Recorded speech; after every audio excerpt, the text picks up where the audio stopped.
Welcome to Esalen Live, where we chat with change agents and swim deep waters in an ongoing exploration of human potential.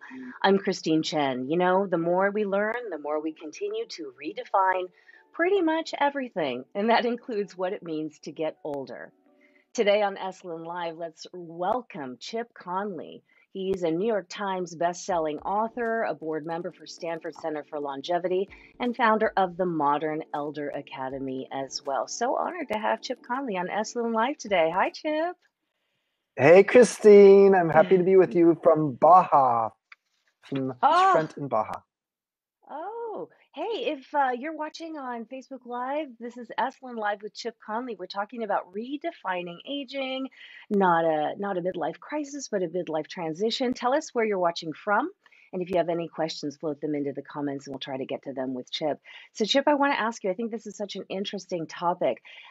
If you pull up or you enter in a Google search midlife crisis, this is what you get. And I was laughing about this because like that seems so dated because the what's in seems to be this woman down here where you're really enjoying midlife. What's the Yeah. difference between midlife crisis and midlife transition? Well, let's start by saying midlife crisis as a term comes from 1965.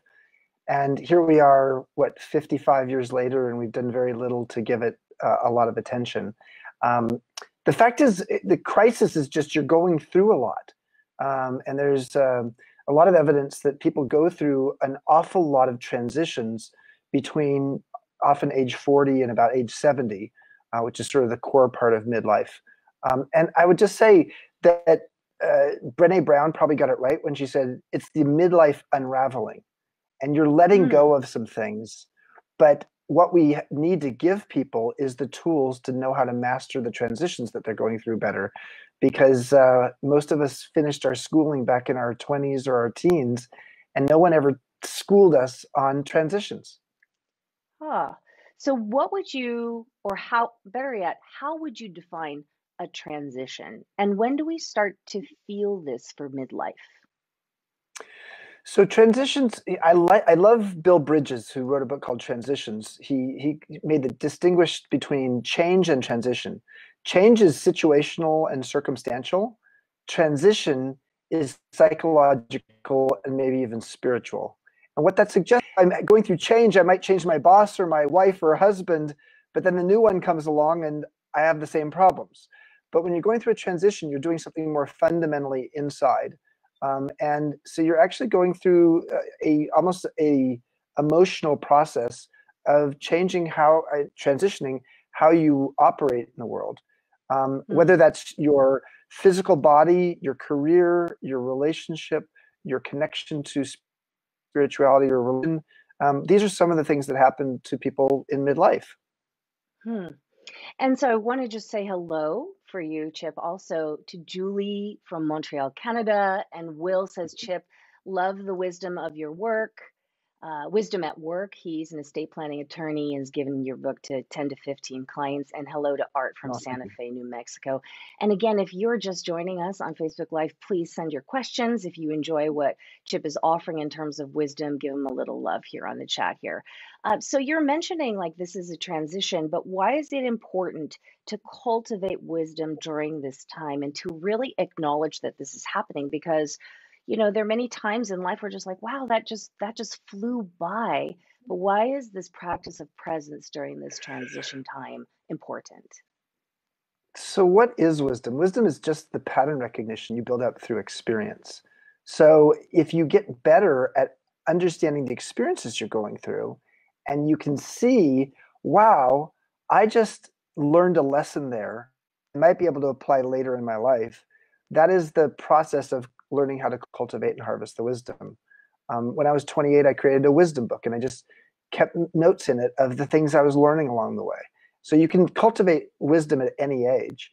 And why is it Mm, important? Because it just means that you can see the future a little bit better, and you can see your own patterns. And therefore you build your intuition. And there's a lot of evidence that wisdom and intuition have a lot in common. when exactly does midlife begin, would you say? It's a great question. In the past, midlife was perceived as being sort of 45 to 60 or 45 to 65. But today, many sociologists, it starts earlier, around 35, because in some industries, if you're in the software engineer or a professional athlete, or in the advertising industry, you feel over the hill at 35. And then people are living longer and working longer. And so many people are actually feeling like they're still in midlife at 75. So it's possible that midlife has become a marathon, 40 years long, from 35 to 75. Mm. Hello to Suken from Japan, who's just joining us. Also, if you have any comments, questions, ask Chip. He's right here for you to shed a little light on what it means to age with wisdom and what's different about midlife transitions versus what we used to say such a long time ago, midlife crisis. Defining then, Chip, that midlife starts in the 30s. What kind of specific transitional wisdom should we start to cultivate in the 30s? Like, I never thought that I should be a wise person in my 30s. I was still having fun.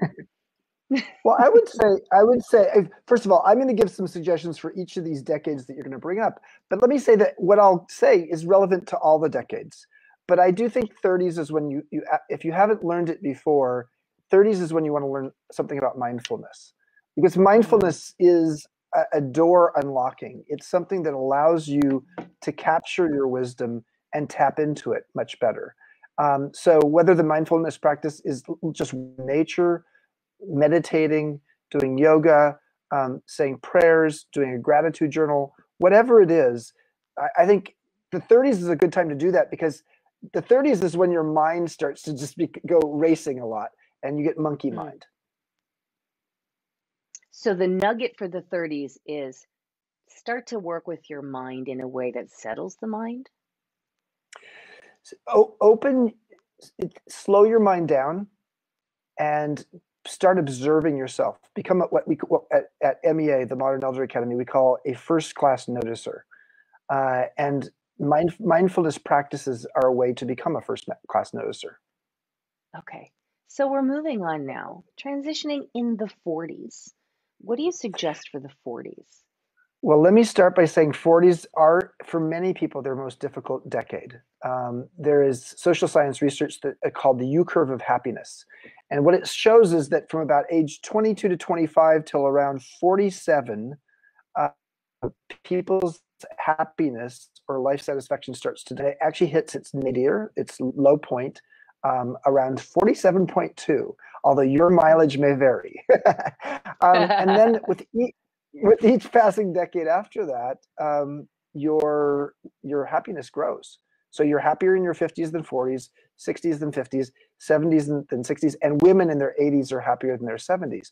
So Hmm. it's going to get better, but just know in your 40s, that can be a really rough period, because all of your expectations about life sort of come together. And you often feel like you're carrying a big load. So this is a decade to focus on emotional insurance. We know about property and liability insurance, but emotional insurance is, how do you surround yourself with people who create almost a resilience circle for you? Hmm. What do you mean by resilience circle? So this is a great work by Elizabeth White, who wrote a amazing book called 55 Underemployed and Faking Normal. African American woman from Harvard Business School, worked for the World Bank, and she did not have a job in her mid 50s, and the phone wasn't ringing. And so she put together a group of people who became her resilience circle, for each other. And it's basically once a month they'd come together and say, here's what I'm struggling with, and could these other people actually in my circle help give me some support, just like a peer-to-peer support group. Got it. Would another word for this be just your just like this is your circle of people. This is like your crew, right? This is your crew. This is your sort of, you're not, maybe not your blood family, but the people who you consider your family. But I Ah, also want to say, when it comes to, depending upon where you need the resilience, this also could be your career. This could be a collection of people who are your resilience circle. How do you how do you feel like you build your confidence again in your career? Because sometimes people in their 40s start to feel a lack of confidence. Men more than women. Women actually's level of confidence in their career actually tends to ascend over time. So interesting. So let's move on to the 50s and what kind of exploration that we should really intentionally bring into our lives for transition in the 50s. What do you say, Chip? So Carl Jung, the great psychologist, said that the first half of our life is about accumulating, and the second half of our life is about editing. And he said that it's around 50 years old when people actually shift out of the operating system of the ego into the operating system of the soul. So if that is all true, and I'm a big fan of Carl Jung, and I bet a lot of you who love Esalen are as well, is it means that you need to do your great midlife edit. So it's around your 50s when you start to say, what is it that I'm ready to let go of? What are the mindsets, the roles, the obligations, the archetypes that I live out that I just need to let go of? And we do something called the Great Midlife Edit here in Baja at the Modern Elder Academy campus, where people write on a piece of paper what it is they're ready to let go of. And in a group setting, they put it into the fire and then they say, here's what I'm going to replace it with. So I guess Mm. the point here is to say, this is the time where we let go of the things that we just don't need anymore. So lovely. Keith just said, I'm 47. I needed that encouragement. And then Lily said, excellent. So your advice and your guidance is really resonating here.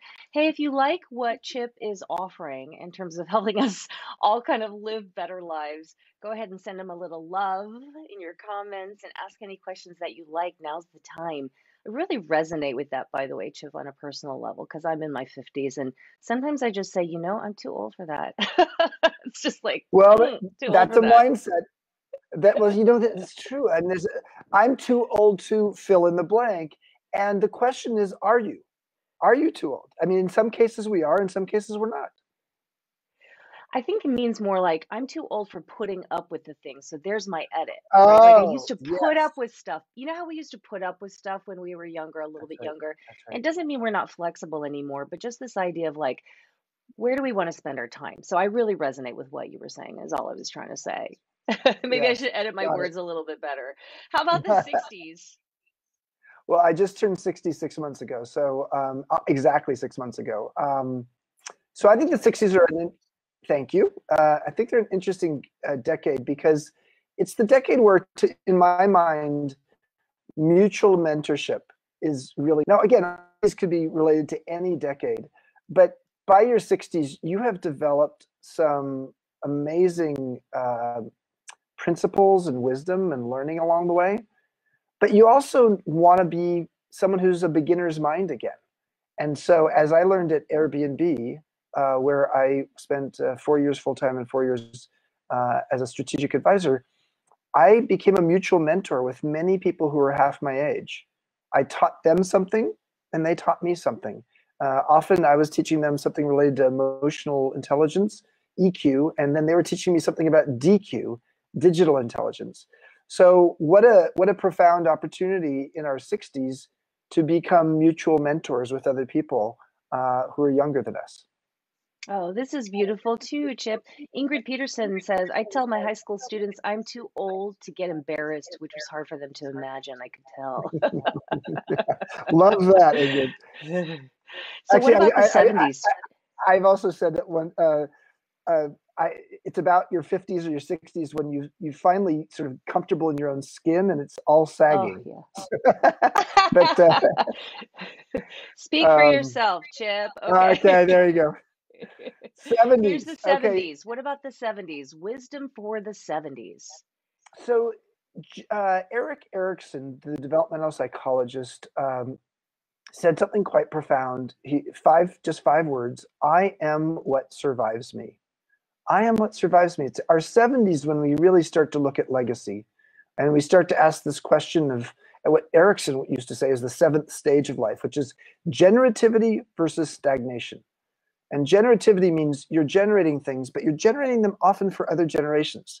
So now we move out of maybe the mutual mentorship, or we still might be doing mutual mentorship, but we move more into how do I leave something to the world, whether it's a book I'm going to write, a memoir, or some way I'm going to volunteer for a political cause, or how I'm going to create some wisdom for my grandchildren. That's what happens often in people's 70s. Is they're more focused on that, and they're definitely, they've moved out of the ego, hopefully, because we know an egocentric person in their 70s is not a pretty picture. But they've moved into a place of service. Exactly, they moved into a place of service, and they want to serve. Hmm. What is different about these life transitions in the pandemic? Is there anything different about them? I think one of the challenges in the pandemic is how disconnected we've tended to feel from each other at times.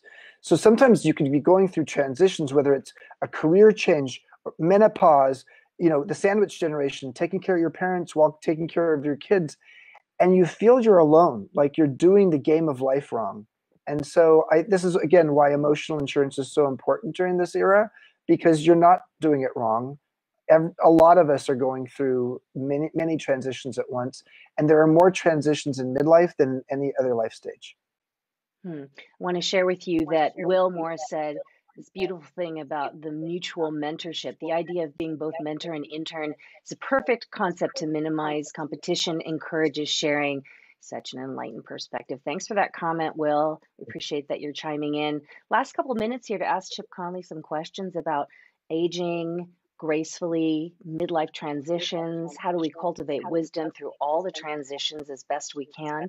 You know, a lot of this comes from your learning at Esalen, and you have a long history with Esalen. How does all of this intersect with your constant search for human potential and our ability to continue to cultivate our own potential? I love Esalen. Started going there when I was 22. Started taking workshops soon after that. Have taught there as faculty, been on the board, gave some money, so the bookstore's named for me. I love that place because I'm a huge Maslow fan, Maslow's hierarchy of needs, and the idea of how do you help people not just to self-actualization, but to social actualization. How do we make the world a better place? This is not about just actualizing our own potential. It's the actualizing of the potential of everybody, including the whole world. And how do we solve vexing problems? So to me, Esalen was the gateway for me to explore my ability to, I don't know, make psychology applicable, especially in the workplace. Hmm. And how would you say that Esalen can, since you've been around for so long, tap into future generations for that mutual mentorship, since it has such a long history and many elders such as yourself? How does it move forward into the future? What do you see as its potential? Well, there's an iconic campus, we all know that, but I think, how do we build community? How does Esalen build community and communities around the world, so that you connect? If you're living in London, you could potentially connect with other Esalen alumni who happen to live in London. I think that is a great opportunity. I also think Esalen becoming more digitally focused, and I think, Christine, you and the team are focusing on that, so that you can learn some Esalen content without necessarily having to go to Big Sur. So I love the fact that Esalen has been on the leading edge of what I think is the most neglected fact in life and in business, and that's just we're all human. Mm-hmm. Christopher says, and I think that might just be your first name, but he says, I'm having a little issue as it relates to getting older. How do we live with more purpose and intention? Not lamenting too much about missed opportunities is kind of the crux of his question. Thoughts on Well, that? I would just say, when people say, "Oh, I don't have a purpose," it's almost like they don't have a possession. What if you actually showed up, not focused on what's your purpose that you could fit on a bumper sticker, but what if you just showed up as purposeful, and, with an optimism and a sense of purposefulness? What is it in your life that you feel purposeful about? And then be the verb. Purposeful is a verb. Don't worry about the noun, purpose. Because if you are going to act out being purposeful, whatever it is that you're passionate about, it will lead you to your purpose. Hmm. And I think, Chip, What's so great about this, what you just said, is that we can go to school to learn some of the things that you've been Yeah. mentioning in this free content that we're offering digitally. But if you would like to dive in a little deeper, tell us about your roadmap to navigating midlife transitions, which starts on June 5th. Sure. It's called MEA Online, so Modern Elderly Academy Online, and it's an 8-week digital course that's been called Full of Digital Intimacy, because you have a larger course of people, but actually you have cohorts of 6 to 8 people in your cohort. The cohorts are exclusively Esalen community. You receive a discount. I think it's a 10% discount. The price is $750, so it's $675. And for this 8-week course, you get content online that you can actually watch on your own, and then you connect with your cohort and with your once a week with someone in your cohort to go through the material.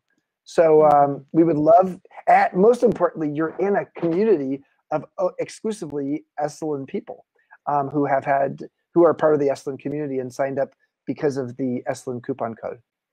Yeah, well, here we'll put up the code again. It's pretty easy to remember. It's Esalen, but this is what Chip is talking about here, this weeks of learning, diving deeply, and how we can just show up as a better human through the transitions in life. This has been so great. I learned so much. This mutual mentorship that we're having in 20 minutes has been very, very, very helpful for me, Jen. Any final wise words, Chip, while we say goodbye? Well, maybe midlife isn't a crisis. Maybe it's when you find your calling. And Love I it. hope you do. Love it. Stay connected with Esalen. Visit, get inspired, transition with beauty and grace. Have a beautiful day, everybody. This is Esalen Live. We'll see you next time.